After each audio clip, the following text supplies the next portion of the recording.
He's in Florida, so we, and playing well in Florida. So let's hope that it all fills up and do the same thing. Your initial impressions of Wake Forest, Coach? They're tough. Boy, they're really tough. They're talented. They're athletic. They got size. They can shoot the ball too. The only thing that you can think of that is, and I don't even call it a negative. I just one of the things that they've been working through, because even where they're at, it can tell you they're working through this, is they're young, and so they make some errors because they're young, but they're a talented bunch. Do you expect to have DeAndre Brown back? Don't know. He's walking around and much better now, but when we say cut and run, that's a whole different concept. So let's hope that, if we have him, that gives us another person, another body to go in there. They play 10 guys. I've followed them quite a bit. I've probably seen them play 4 times. And so they play with depth.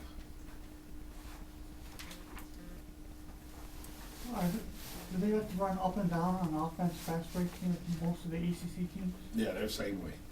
In my estimation, we can't let this game get in the 80s and 90s or we're in trouble. We got to make sure that we keep the team down, and they have to execute against our defense. If they have to do that, it could be a different ball game. Gary, what do you tell these guys? You've been through this before. They obviously have not. What do you tell them about what to expect over the next 4 or 5 days? Well, we've addressed that a little bit already. We've had a meeting on it. In our first practice, we addressed it. And what I'm trying to make them understand is they got to be at an even keel and don't, relax about this, and don't get overexcited. See, they've never seen anything like this. When you go and practice, you're practicing in front of 30,000 people. I mean, just a practice. So they got to get used to this. They got to get used to the atmosphere, and once they get doing that, I think they'll be okay. The positive thing, let's talk about the positive thing, is, we played at some tough places now, and I think it has prepared us for this moment. Syracuse, there was 19,000. I mean, it wasn't, they went out, the funny thing is, when I was at Rutgers, I took my first team, and I had 4 freshmen that were, and 3 of them were in the lineup. So we went to that gym, and they just walked around the gym, eyes starry-eyed, and I said, "Wait, come back, we're over here, come back." And I took this group in there, and they didn't even bat an eye. They said, "Okay, just some older things here," and then they went out and played like that. And so this is a different ball game, though. I mean, you gotta be prepared for this, and once I think they can get over the initial hit, I think they'll be okay. Can you just talk about, you mentioned, obviously you have some experience with these guys. Wake is very young. It seems to be a growing trend is the major conferences. A lot of times these are younger teams, and the mid-majors have the experience, and you saw what your Kent team with a lot of experience was able to do.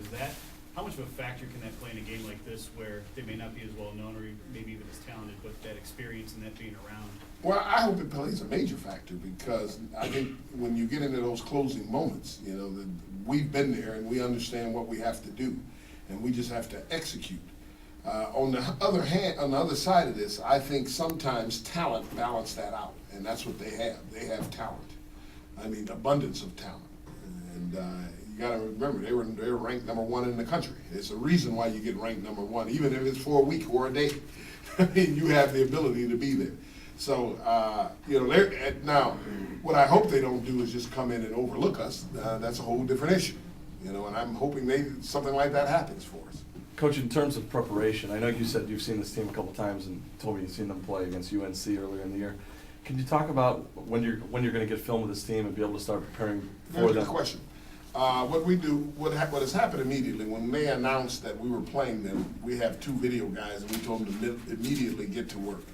And what they do is they call services, and services will send them tapes on us, on that team. And we normally want about 5, their last 5 games. And then we'll get some tapes from, some common opponents that we know too from other people. We'll do the same thing. And common styles and things like that. And then we'll evaluate that. So they have to put it into our machine and break it down. I mean, they got to break down the offense, the defense, how they, each person, how they move and everything. So we'll know that, and then I got to start looking at it. I mean, it's about for me, it's about a 15-hour work process. But before we practice, though, what will occur is they'll get it, they'll start breaking it down, and what the first thing they'll do is they'll break down personnel, so we'll know each individual. And so when we'll meet early tomorrow afternoon, and we'll show them that first personnel, so they'll get an understanding in a video session. And then we'll practice, and then at the end of practice, we'll show them their alignments and what they do. Then we'll come back the next day, and then we'll have everything together. So they'll see a video with everything together, know what they have to be concerned about, what we have to worry about, where we